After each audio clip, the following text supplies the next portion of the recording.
ಆತ್ಮೀಯ ಯೂಟ್ಯೂಬ್ ವೀಕ್ಷಕರಿಗೆ ನಮಸ್ಕಾರ. ಮಾಹಿತಿ ನಿಮಗಾಗಿ ಯೂಟ್ಯೂಬ್ ಚಾನಲ್ಗೆ ತಮ್ಮೆಲ್ಲರಿಗೂ ಸ್ವಾಗತ. ಇದೊಂದು ಧ್ವನಿ ಮುದ್ರಣ ಪಾಠ. ಕನ್ನಡ ಸಾಹಿತ್ಯ ಚರಿತ್ರೆ ಅತ್ಯಂತ ಶ್ರೀಮಂತವಾದದ್ದು ಹಾಗೂ ಪರಂಪರೆ ಉಳ್ಳದ್ದು.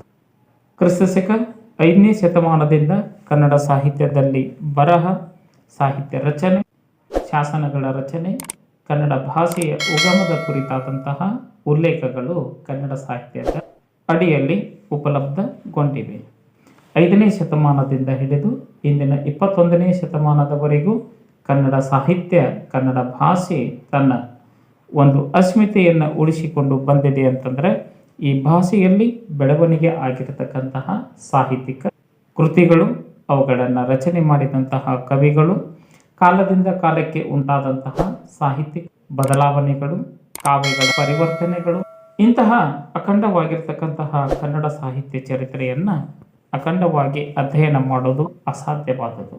ಹಾಗಾಗಿ ನಮ್ಮ ಕನ್ನಡ ವಿದ್ವಾಂಸರರು, ಕನ್ನಡ ಮಹನೀಯರು ಕನ್ನಡ ಸಾಹಿತ್ಯ ಚರಿತ್ರೆಯನ್ನು ಅವಸ್ಥೆಗಳಲ್ಲಿ ಅಥವಾ ವಿಭಾಗಗಳಲ್ಲಿ ಅಧ್ಯಯನ ಮಾಡಿದರೆ ಕನ್ನಡ ಸಾಹಿತ್ಯವನ್ನು ಸಮಗ್ರವಾಗಿ ತಿಳಿದುಕೊಳ್ಳಬಹುದು ಅನ್ನತಕ್ಕಂತಹ ಸಲಹೆಗಳ ಮೇರೆಗೆ ತಮ್ಮ ಬರಹಗಳ ಮೂಲಕವಾಗಿ ಭಾಷಾ ದೃಷ್ಟಿಯಿಂದ ಕನ್ನಡ ಸಾಹಿತ್ಯ ಚರಿತ್ರೆಯನ್ನು ವಿಭಾಗಿಸಲ್ಪಟ್ಟಿದೆ. ಪೂರ್ವ ಪ್ರಾಚೀನ ಕನ್ನಡ ಸಾಹಿತ್ಯ, ಪ್ರಾಚೀನ ಕನ್ನಡ ಸಾಹಿತ್ಯ, ಮಧ್ಯಕಾಲೀನ ಕನ್ನಡ ಸಾಹಿತ್ಯ ಅಥವಾ ನಡುಗನ್ನಡ ಸಾಹಿತ್ಯ, ಹೊಸಗನ್ನಡ ಸಾಹಿತ್ಯ, ಈ ರೀತಿಯಾದಂತಹ ಅವಸ್ಥೆಗಳಲ್ಲಿ ಕನ್ನಡ ಸಾಹಿತ್ಯವನ್ನು ನಾವು ಅಧ್ಯಯನ ಮಾಡ್ತಾ ಇದ್ದೀವಿ. ಈ ಒಂದು ಧ್ವನಿ ಮುದ್ರಣ ಮಾಲಿಕೆಯಲ್ಲಿ ನಡುಗನ್ನಡ ಸಾಹಿತ್ಯದ ಪ್ರೇರಣೆ, ಪ್ರಭಾವ, ಧೋರಣೆಗಳ ಕುರಿತಾದಂತಹ ಒಂದಿಷ್ಟು ಮಾಹಿತಿಯನ್ನು ತಮ್ಮ ಜೊತೆಗೆ ನಾನು ಹಂಚಿಕೊಳ್ತಾ ಇದ್ದೀನಿ. ಮಾಹಿತಿಯನ್ನು ಸ್ಕಿಪ್ ಮಾಡದೆ ಕೊನೆವರೆಗೂ ವೀಕ್ಷಣೆ ಮಾಡಿ. ಫಸ್ಟ್ ಟೈಮ್ ಮಾಹಿತಿ ನಿಮಗಾಗಿ ಯೂಟ್ಯೂಬ್ ಚಾನಲ್ ವೀಕ್ಷಣೆ ಮಾಡ್ತಾ ಇದ್ದರೆ ಸಬ್ಸ್ಕ್ರೈಬ್ ಬಟನ್ ಮೇಲೆ ಕ್ಲಿಕ್ ಮಾಡಿ, ಬೆಲ್ ಐಕನ್ನನ್ನು ಒತ್ತಿ ಆಲ್ ಅಂತಕ್ಕಂಥ ಆಪ್ಷನ್ಸ್ ಆಯ್ಕೆ ಮಾಡಿಕೊಳ್ಳಿ. ಮಾಹಿತಿ ಕುರಿತು ಏನಾದರೂ ಅನಿಸಿಕೆ, ಅಭಿಪ್ರಾಯಗಳು ಇತ್ತು ಅಂದರೆ ಕಮೆಂಟ್ ಮೂಲಕವಾಗಿ ಫೀಡ್ಬ್ಯಾಕ್ ಕೊಡ್ಬೋದಾಗಿದೆ. ಬನ್ನಿ ನಡುಗನ್ನಡ ಸಾಹಿತ್ಯದ ಪ್ರೇರಣೆ, ಪ್ರಭಾವ, ಧೋರಣೆಗಳ ಕುರಿತಾಗಿ ತಿಳಿದುಕೊಳ್ಳೋಣ. ಅದಕ್ಕಿಂತ ಮುಂಚಿತವಾಗಿ ನಡುಗನ್ನಡ ಸಾಹಿತ್ಯದ ಒಂದಿಷ್ಟು ಪೂರ್ವ ಅವಲೋಕನ. ನಡುಗನ್ನಡ ಸಾಹಿತ್ಯದ ಅವಸ್ಥೆಯನ್ನು 10ನೇ ಶತಮಾನದ ಕೊನೆಗೆ 11ನೇ ಶತಮಾನದ ಆರಂಭ ಅನ್ನುವುದನ್ನು ಕನ್ನಡ ವಿದ್ವಾಂಸರರು ತಮ್ಮ ಸಂಶೋಧನೆ ಮತ್ತು ಸಂಪಾದನೆಗಳ ಮೂಲಕವಾಗಿ ತಿಳಿಸಲ್ಪಟ್ಟಿದ್ದಾರೆ. ಇಂತಹ ವಿಚಾರಗಳ ಮೂಲಕವಾಗಿ ವಚನ ವಾಂಗ್ಮಯದಿಂದ ಹಿಡಿದು ಮುದ್ದಣ್ಣನವರೆಗೂ ಸಾಹಿತ್ಯ ಭಂಡಾರವೇ ನಡುಗನ್ನಡ ಸಾಹಿತ್ಯವಾಗಿದೆ. ಇಂತಹ ನಡುಗನ್ನಡ ಸಾಹಿತ್ಯವನ್ನು ಕನ್ನಡದ ವಿದ್ವಾಂಸರಾಗಿರ್ತಕ್ಕಂತಹ ಕೆ ವೆಂಕಟರಾಮಪ್ಪನವರು ಈ ಒಂದು ಕಾಲಘಟ್ಟವನ್ನು ಅಥವಾ ಅವಸ್ಥೆಯನ್ನು ಸ್ವತಂತ್ರ ಯುಗ ಎನ್ನುತ್ತಾರೆ. ಇದಕ್ಕೆ ಕಾರಣ ಕವಿಗಳು ಅರಮನೆಯ ವರ್ಣನೆಯಿಂದ ಹೊರಬಂದು ಸ್ವತಂತ್ರವಾಗಿ ಸಾಹಿತ್ಯವನ್ನು ಸೃಷ್ಟಿಸುವ ಅವಕಾಶವನ್ನು ಪಡೆದುಕೊಂಡಿತ್ತು ಅಥವಾ ಅವಕಾಶ ಒದಗಿ ಬಂದಿತ್ತು ಈ ಅವಧಿಯಲ್ಲಿಯೇ. ಹಾಗಾಗಿ ಸ್ವತಂತ್ರ ಕಾವ್ಯಗಳ ರಚನೆ, ಸ್ವತಂತ್ರ ಸಾಹಿತ್ಯಗಳ ರಚನೆ, ವಚನ, ಷಟ್ಪದಿ, ತ್ರಿಪದಿ, ಸಾಂಗತ್ಯ, ಕೀರ್ತನೆ ಮುಂತಾದ ಸಾಹಿತ್ಯಿಕ ಬದಲಾವಣೆಗಳು, ಸ್ವತಂತ್ರ ಕಾವ್ಯಗಳು ರಚನೆಗೊಂಡಿರುವುದು ಈ ಅವಧಿಯಲ್ಲಿಯೇ. ಹಾಗಾಗಿಯೇ ಈ ಒಂದು ನಡುಗನ್ನಡ ಸಾಹಿತ್ಯದ ಪ್ರೇರಣೆ, ಪ್ರಭಾವ ಹೇಗೆ ಇತ್ತು ಅನ್ನೋದನ್ನು ಅನೇಕ ವಿದ್ವಾಂಸರು ಕೊಟ್ಟಂತಹ ಹೇಳಿಕೆ, ಅವರ ಲೇಖನದ ಬರಹಗಳನ್ನು ಈ ಒಂದು ಅವಧಿಯಲ್ಲಿ ಅವಲೋಕನ ಮಾಡೋಣ. ಈ ಒಂದು ಅವಸ್ಥೆಯನ್ನು ಸಾರ್ವಜನಿಕ ಯುಗ ಮತ್ತು ಮತ ಪ್ರಚಾರದ ಯುಗ ಎನ್ನುತ್ತಾರೆ ತೀತಾ ಶರ್ಮಾರವರು. ಅಂದರೆ ಈ ಸಾಹಿತ್ಯ ಜನಸಾಮಾನ್ಯರಿಗಾಗಿ ಹುಟ್ಟಿ ನಿಂತಿರುವಂಥದ್ದು.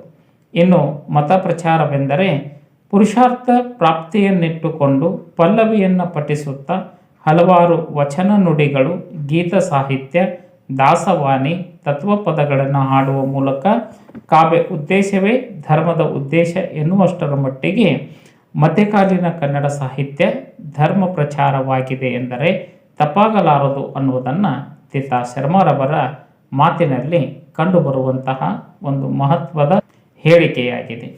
ಏನೇ ಇರಲಿ, ನಡುಗನ್ನಡ ಸಾಹಿತ್ಯಕ್ಕೆ ಪ್ರೇರಣೆಗಳು ಯಾವುವು, ಪ್ರಭಾವಗಳು ಯಾವುವು, ಅದರ ಧೋರಣೆಗಳು ಹೇಗೆ, ಈ ಒಂದು ವಿಚಾರಗಳನ್ನು ಅವಲೋಕನ ಮಾಡೋಣ. ಪ್ರಾಚೀನ ಕನ್ನಡ ಸಾಹಿತ್ಯದ ಹಾಗೆ ಮಧ್ಯಕಾಲೀನ ಕನ್ನಡ ಸಾಹಿತ್ಯಕ್ಕೂ ಅಥವಾ ನಡುಗನ್ನಡ ಸಾಹಿತ್ಯಕ್ಕೂ ಪ್ರೇರಣೆಯನ್ನು ನಾವು ಧಾರ್ಮಿಕ ಪ್ರೇರಣೆ ಪ್ರಭಾವದ ಮೂಲಕವಾಗಿ ತಿಳಿದುಕೊಳ್ಳಬಹುದಾಗಿತ್ತು.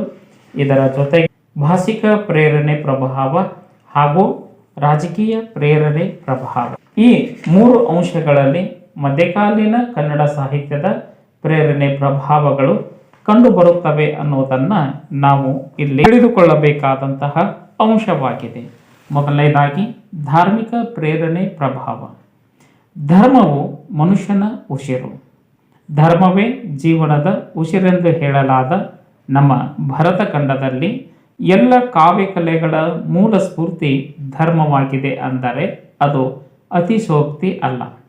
ಈ ಮಾತು ಕನ್ನಡ ನಾಡಿಗೂ ಕನ್ನಡ ಭೂಮಿಗೂ ಅನ್ವಯವಾಗಿ ಯುಗದ ಎಲ್ಲ ಸಾಹಿತ್ಯ ವಸ್ತುಗಳನ್ನು ಪಟ್ಟಿ ಹಾಕಿ ನೋಡಿದರೆ ನಮ್ಮ ಎಲ್ಲ ಕವಿಗಳು ಧರ್ಮ, ತತ್ವ, ನೀತಿ ಈ 3 ಅಂಶಗಳಲ್ಲಿಯೇ ತಮ್ಮ ಪ್ರಚಾರವನ್ನು ಮುಖ್ಯ ವಸ್ತುವನ್ನಾಗಿ ಮಾಡಿಕೊಂಡು ಕೃತಿಗಳ ಸಂಖ್ಯೆಯನ್ನು ಅವಲೋಕನ ಮಾಡುತ್ತಾ ಹೋದಾಗ ಧರ್ಮ ಪ್ರಚಾರ ಮಾಡಲು ಸಾಹಿತ್ಯ ಒಂದು ಮಾಧ್ಯಮವಾಗಿ ಕೆಲಸ ಮಾಡಿದೆ ಅಂದರೆ ಅದು ತಪ್ಪಾಗಲಾರದು.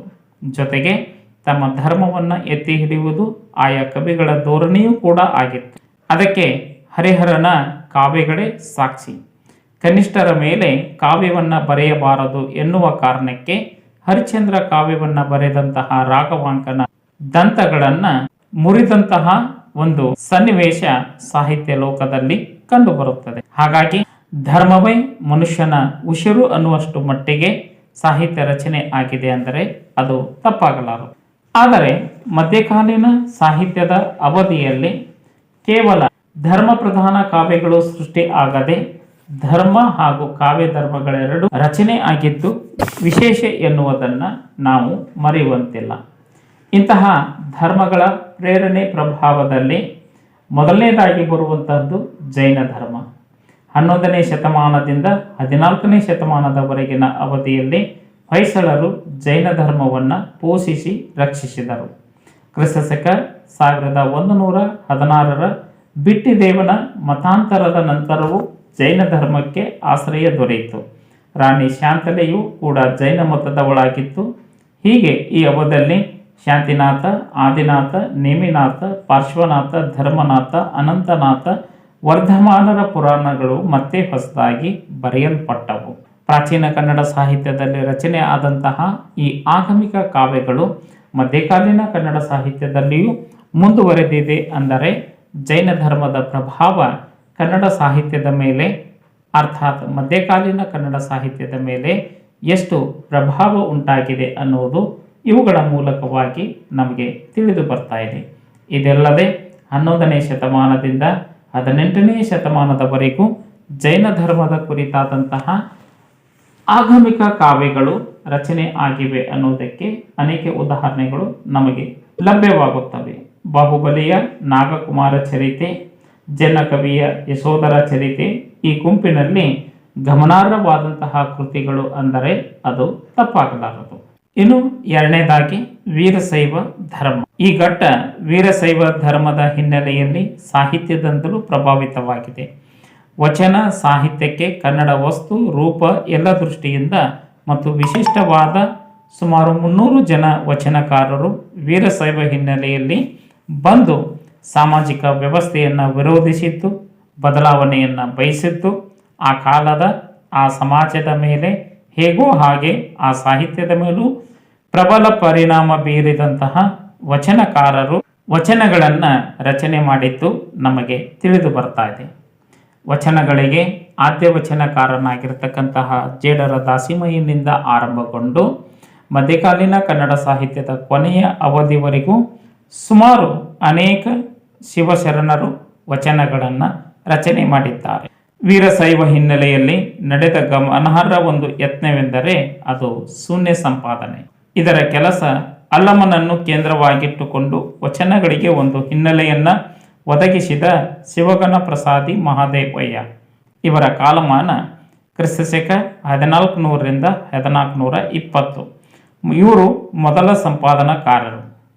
ವಚನ ಸಾಹಿತ್ಯವನ್ನು ಅತ್ಯಂತ ಹತ್ತಿರದಿಂದ ಕಂಡಂತೆ ವಚನ ಸಾಹಿತ್ಯವನ್ನು ಸಂಗ್ರಹ ಮಾಡಿದಂತಹ ಹೆಗ್ಗಳಿಕೆ ಶಿವಗಣ ಪ್ರಸಾದಿ ಮಹಾದೇವ ಅವರಿಗೆ ಸಲ್ಲುತ್ತದೆ. ಈ ಅವಧಿಯಲ್ಲಿ ಹರಿಹರನ ರಗಡೆಗಳು, ರಾಘವಾಂಕನ ಕೃತಿಗಳು, ಷಡಕ್ಷರಿಯ ಕೃತಿಗಳು, ಲಕ್ಕನ ದಂಡೇಶನ ಶಿವತತ್ವ ಚಿಂತಾಮಣಿ, ಕೆರೆಯ ಪದ್ಮರಸನ ದೀಕ್ಷಾಬೋಧೆ ಇವೆಲ್ಲವೂ ವೀರಶೈವ ಧರ್ಮದ ಪ್ರತಿಪಾದಕಗಳೇ ಆಗಿವೆ.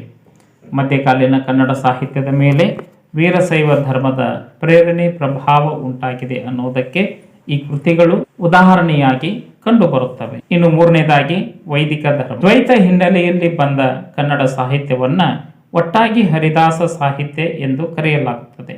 ದ್ವೈತ ಸಿದ್ಧಾಂತಕ್ಕೆ ಸಂಬಂಧಪಟ್ಟ ಸಂಸ್ಕೃತ ಗ್ರಂಥಗಳು, ಅವುಗಳ ಟೀಕೆ ಟಿಪ್ಪಣಿಗಳನ್ನು ಅಭ್ಯಾಸ ಮಾಡಿ ತತ್ವ ಪ್ರಸಾರ ಮಾಡುವ ಪಂಡಿತ ವರ್ಗದವರನ್ನ ವ್ಯಾಸಕೂಟವೆಂದು, ತತ್ವಸಾರವನ್ನು ಕನ್ನಡದಲ್ಲಿ ಜನಕ್ಕೆ ನೀಡಿದವರನ್ನ ದಾಸಕೂಟವೆಂದು ಕರೆಯಲಾಗುತ್ತದೆ.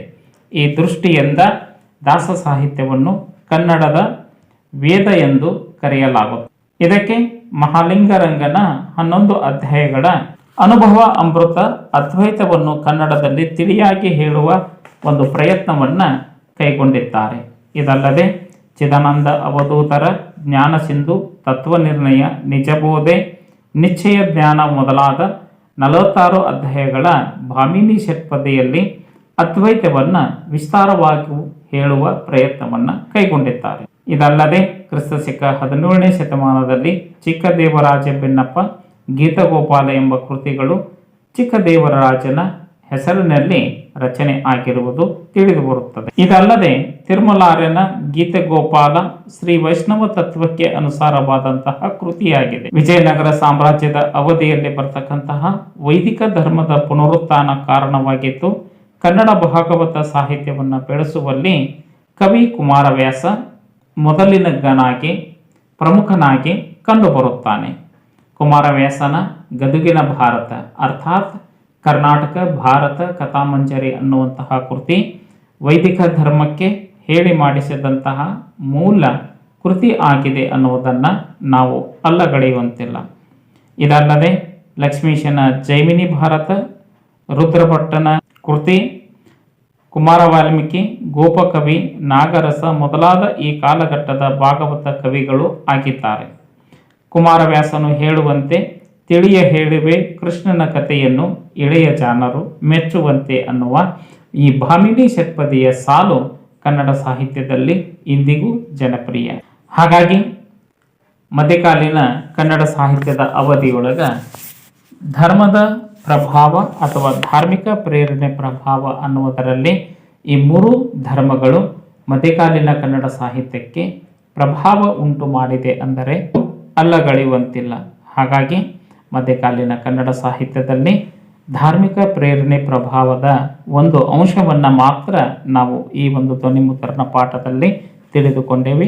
ಮುಂದಿನ ಭಾಗದಲ್ಲಿ ಭಾಷಿಕ ಪ್ರಭಾವ ಮತ್ತು ರಾಜಕೀಯ ಪ್ರಭಾವದ ಕುರಿತಾದಂತಹ ಧ್ವನಿಮುದ್ರಣ ಪಾಠವನ್ನು ತಮಗೆ ನಾನು ಕೊಡ್ತಾ ಇದ್ದೀನಿ. ಈ ಒಂದು ಧ್ವನಿಮುದ್ರಣ ಪಾಠದಲ್ಲಿ ಧಾರ್ಮಿಕ ಪ್ರೇರಣೆ ಪ್ರಭಾವದ ವಿಚಾರಗಳು ತಮಗೆ ಹೇಗೆ ಅನಿಸ್ತು, ಇದರ ಕುರಿತಾದಂತಹ ಫೀಡ್ಬ್ಯಾಕ್ ತಾವು ಕಮೆಂಟ್ ಮೂಲಕವಾಗಿ ಕೊಡಬಹುದಾಗಿತ್ತು. ಮಾಹಿತಿ ಇಷ್ಟ ಆಗಿತ್ತು ಅಂದ್ರೆ ಲೈಕ್ ಬಟನ್ ಮೇಲೆ ಕ್ಲಿಕ್ ಮಾಡಿ, ಮಾಹಿತಿಯನ್ನು ತಮ್ಮ ಸ್ನೇಹಿತರಿಗೆ ಶೇರ್ ಮಾಡಿ. ಯಾರಿಗಾದರೂ ಈ ಮಾಹಿತಿ ಉಪಯೋಗ ಆಗ್ಬೋದು. ಎಲ್ಲರಿಗೂ ಧನ್ಯವಾದಗಳು.